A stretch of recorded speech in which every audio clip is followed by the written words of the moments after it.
Vamos ao trabalho, vamos encarar uma questão de Juiz de Fora, tendo por base as observações abaixo, assinale a alternativa que apresenta a ordem decrescente redutora.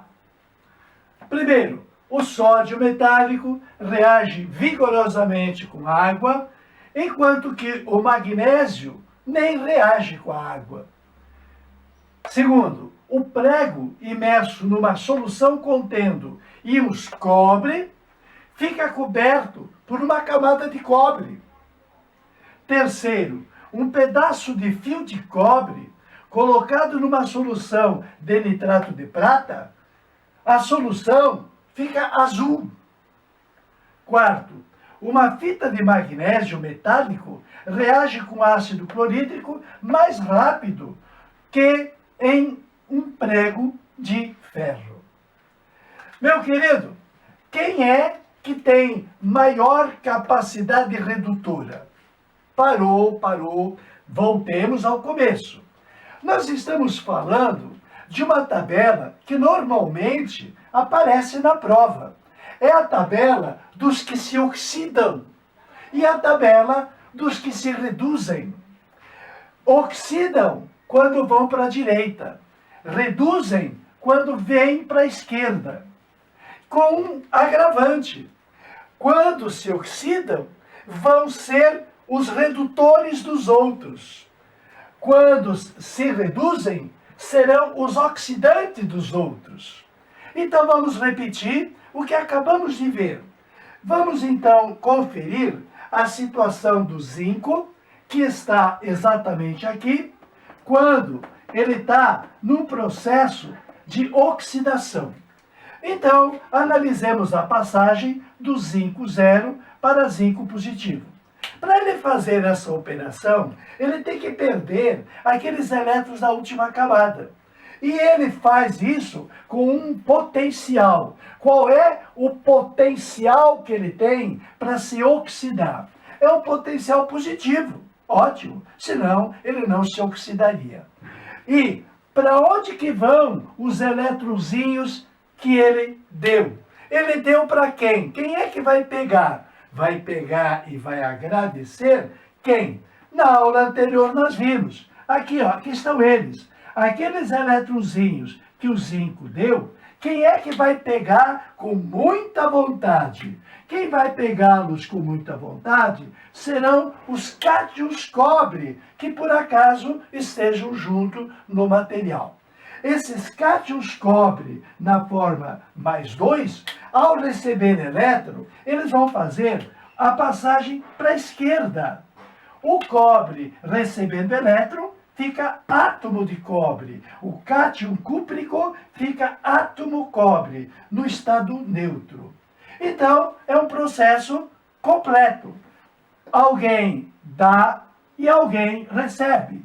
Quem dá elétron aumenta de carga. Por isso a gente chama de oxidar. Aumentou de carga, oxidou. E o fato de ter se oxidado deixou elétrons à disposição desse cobre. E o cobre entra na conversa, pega o elétron. Portanto, ao oxidar, ele provoca a redução do cátion cobre, que volta para o seu estado atômico cobre normal. Então, o processo de oxidar para a direita e o processo de reduzir para a esquerda. Vimos que a capacidade que o zinco tem será sempre 0,76 medida em volts. Esse 0,76 é tanto para oxidar, será 0,76, quanto para reduzir. Com um detalhe, quando está num processo de oxidação, está dizendo que é positivo.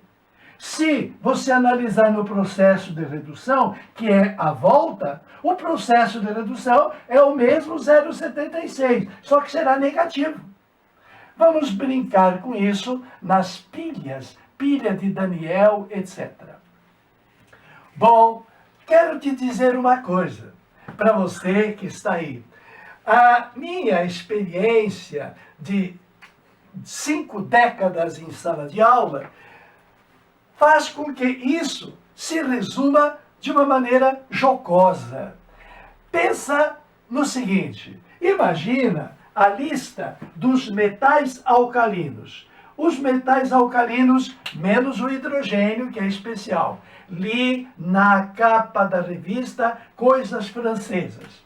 Lembra agora dos metais alcalinos terrosos. Bela Magnólia casou com o senhor Barão. Pronto. São 2 grupos de metais. Agora, veja, o alumínio, o zinco e o ferro.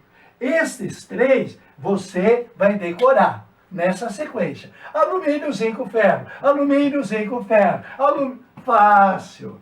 Aí aparece o H, o majestoso H. Depois dele vem cobre, prata e ouro. Meu amigo, esses outros 3, aparentemente aleatórios, cobre, prata e ouro. Esses 3 elementos, eles têm um valor comercial diferenciado. Claro que não são todos. Aqui no meio tem outros metais com valor agregado importante. Aí tem mercúrio, etc. Mas esses 3 tu vai decorar. Cobre, prata e ouro. Esses que têm valor diferenciado, você acredita no apelido. Eles são nobres. São os metais nobres. Agora, volta à Idade Média. Os nobres faziam alguma coisa? Não. Quem é que trabalhava e produzia? Os plebeus. Pois bem, então, a turma da esquerda é a turma dos plebeus. Esta explicação simplória,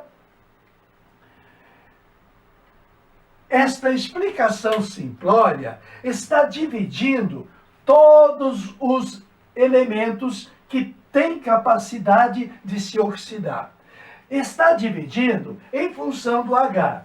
Os que têm valor agregado e que são nobres, eles são aqueles que não fazem nada. São aqueles que não se oxidam ou que têm uma capacidade de oxidação abaixo de 0.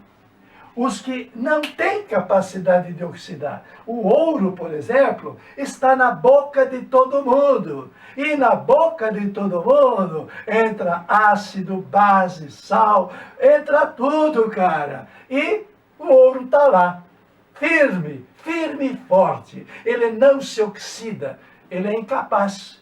Ele é nobre, ele não trabalha. Quem é a turma que vai trabalhar? O lítio, o sódio, o potássio. Essa turma dos metais são os que trabalham.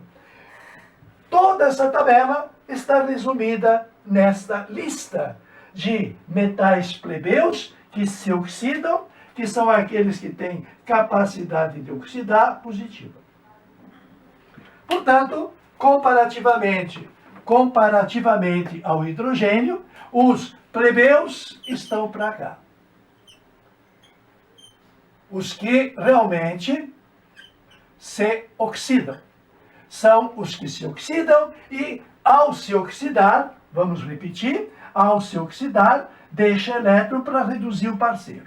E abaixo do hidrogênio estão os nobres, aqueles que não têm capacidade de se oxidar. É uma maneira fácil que eu recomendo para os meus alunos iniciantes, que quebra o galho. Essa questão de Juiz de Fora, maravilhosa. Ela traduz 4 experimentos que valem a pena serem repetidos. Mas resolvo direto. Considerando essa tabelinha, o hidrogênio está referencial. Quem é que estará como maior capacidade de oxidar? Sim, porque quando pede a ordem decrescente redutora, quem quer redutor está procurando quem tem capacidade de oxidar. Então, esta questão é do tipo da esquerda para a direita. Da esquerda para a direita que eu estou analisando hoje. Da esquerda para a direita, o sódio está lá em cima, ele está aqui, ó, metal alcalino.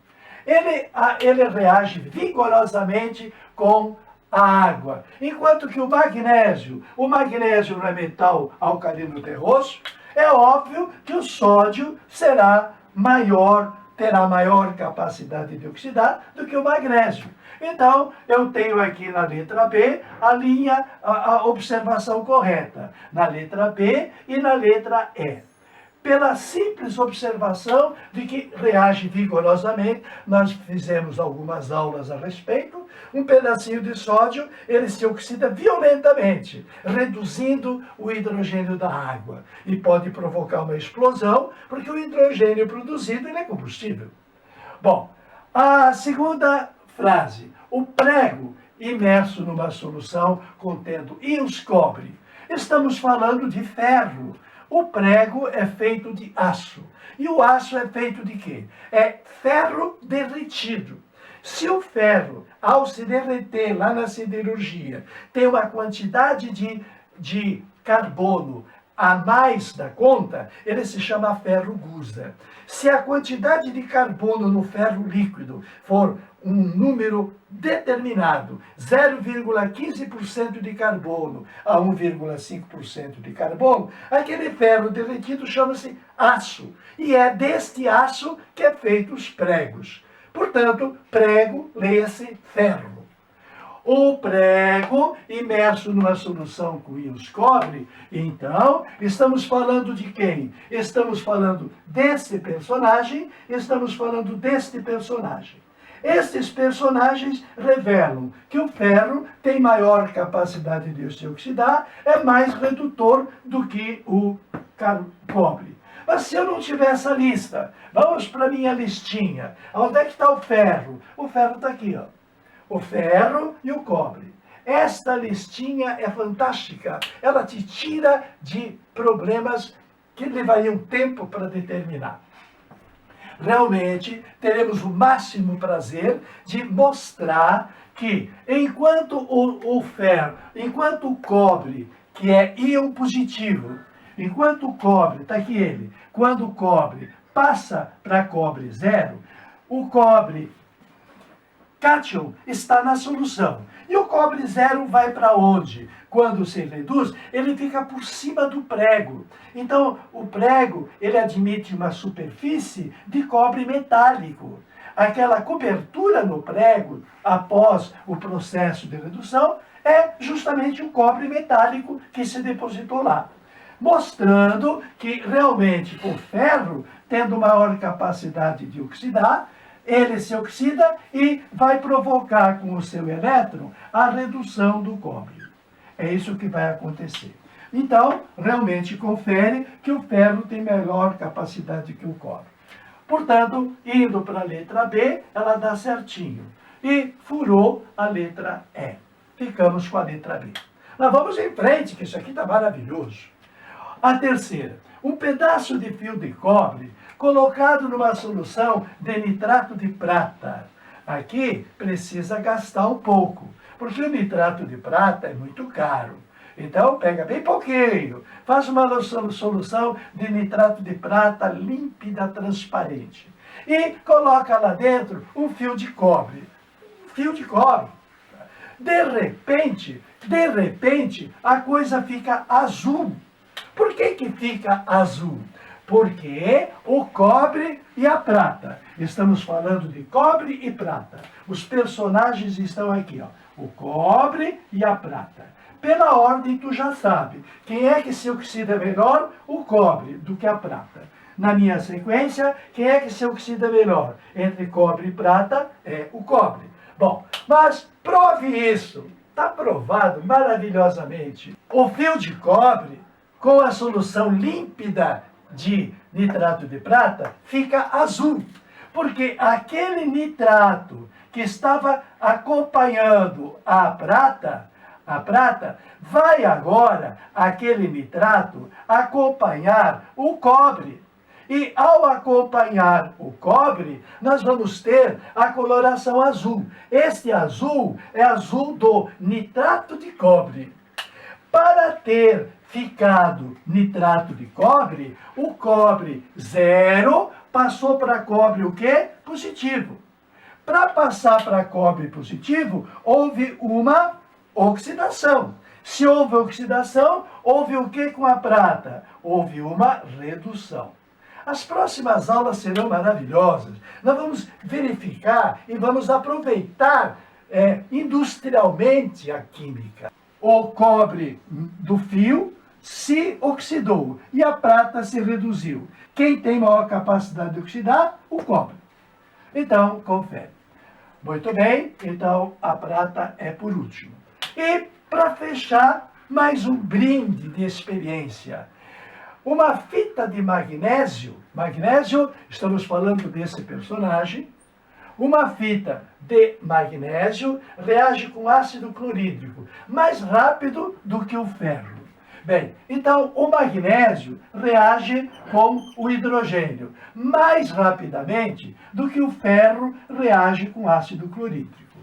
A atuação desses dois metais com HCl, ácido clorídrico, tem o H, implica no H+.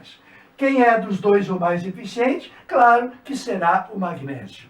Portanto, B de bola, B de boa questão. A química é ótima, pode estudar que tu vai gostar.